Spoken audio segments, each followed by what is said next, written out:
Assalomu alaykum. Mana mahalladoshlar, xudo xolasa bizda chiroyli masjidimiz ham mana xudo xolasa bitta. Mana bu yerda xudo xolasa birinchi darshanamiz. Mahalladoshlarga rahmat. 1 yil ichida mana bitirildi. Xudo xolasa sekin ichkarilarni mana obzorini qilamiz. Ana masjidimizning hovlisi. Endi o'zimizga yarasha bir sharoitlar, ahvolli xudo xolasa. Ana bu yerda mana bu yerda xudo xolasa xonalarimiz.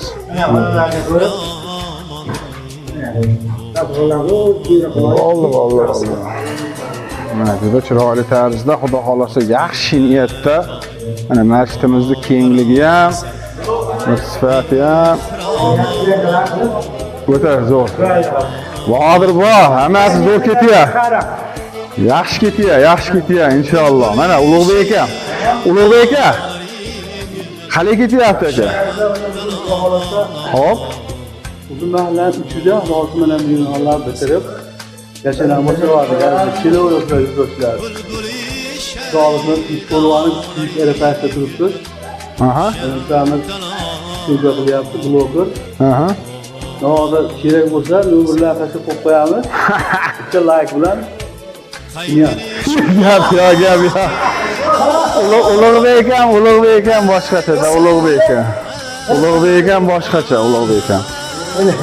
Allohga zikr. Abazbek.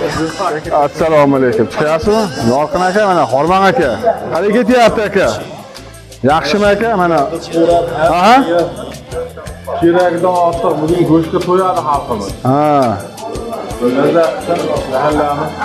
Aka, mana shu masjidimizni bir fikringiz qanaqa? Bu birinchi darshanamiz.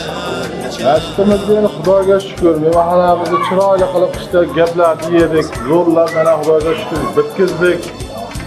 Ekanni qo'sh qilib hamma yo'limiz yetarli, seroqchilik.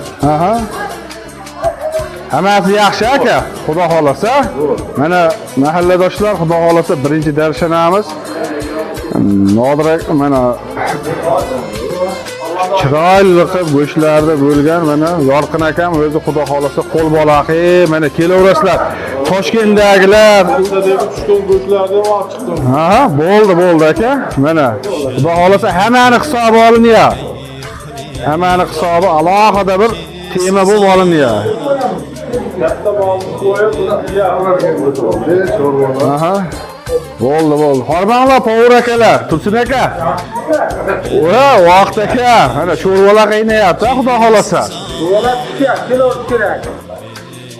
Mana bag'da ham xudo xolasa ortiqcha bir kasallar bor. Mana xudo xolasa hammaga yetarli, hammasi zo'r. Xudo xolasa mahallamiz o'ta ham bir chiroyli tarzda inoqligida mana birinchi darshanamizni boshlab oldik. Xudo xolasa yaxshi niyatda. Bo'ldi, ana Emin akam. Qaraganda endi bu diniy ma'nosi bo'yu. Bu darshana degan so'zda darvishlarga osh yoki bir iqsom deyiladi. Iqsom qatorida darvish tojik tilidan olingan bo'lib,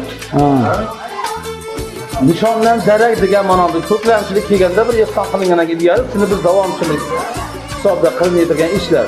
Nishondan darak degan ma'noni bildirar ekan. Darvishona degani nishondan darak degan so'zning ma'nosini bildirar ekan. Salomat bo'lasizlar. Ro'zdan kech qolmaysiz. Gap yo'q.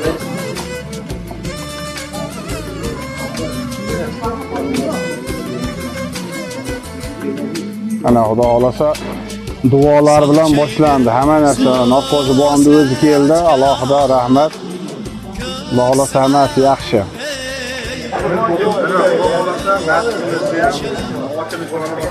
Birinchi darshanamiz endi mahallamizga o'zini bir hissasini qo'shgan, mahallamizni boshqarib turgan, yosh bo'lsa ham bir harakat qilayotgan Nozim akam bir-ikki odim gap gapirdi. Nozim aka Xormag'anda aka. Salomat aka. Yaxshimisizlar? Mana xudo xolasa darshanalarga yetib keldik. Mana xudo xolasa 1 yil 2 yil mobaynida mana mehmonlarimizni bitirdik. Mana el bilan billa. Hammaga rahmat. Juda chiroyli bo'lib mana o'tyapti. Kelaverasizlar mehmonga. Mana xudo xolasa yaxshi hamma yo'q. Yasha uka, senga ishlaringga omad. Gap yo'q. Mana Nozim akam nima bo'ladi? Kichik bo'lsa ham, oz bo'lsa ham, ko'p bo'lsa ham mana shu yerda qo'ldan kelgancha. bitirib yubordi. Endi bu haqiqatda hammalarning duo qilib qo'yish. Duo qilib Alohida bu yaxshiligida. Mana Xudo xolasa 1 yil ichida bitirib yubordik. Nozim aka mahalladoshlarga bir qanday bir oxirgi misol Hammani oilasi tinch bo'lsin, ahil bo'laylik. Hammamiz bir-birimizga kerakmiz. Mana Xudoga shukr, mana ishlarimiz bo'lyapti. Hammaga yaxshilik tilayman. Mahallamiz tinch bo'lsin. Bo'ldi aka. Yashasingga. Ishlaringizga rivoj, Xudo xolasa mahallani shunaqa qilib chiroyli tarzda boshqarib yuboring aka.